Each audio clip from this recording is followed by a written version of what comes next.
Тито мирен и елегантен ја пали кубанката во белата куќа, комбинирајќи мојки и релаксација.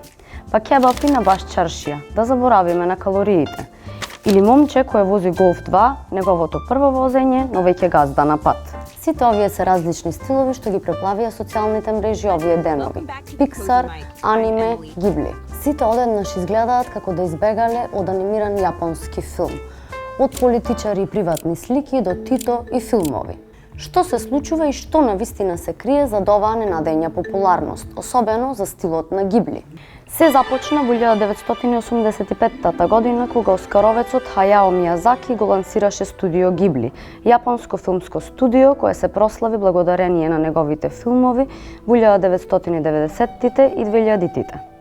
Со децении анимациите се цртаа рачно, со голема прецизност и време, а сега се потребни само неколку секунди. Замислете колку го девалвира трудот што некогаш бил вложен. Затоа и самиот автор Мијазаки пред неколку години многу јасно ги искажа своите чувства за генеративната вештачка интелигенција. 極めて不愉快ですよね。そんなに気持ち悪いものをやりたいなら勝手にやってればいいだけで、僕はこれを自分たちの仕事をつなげたいとは全然思いません。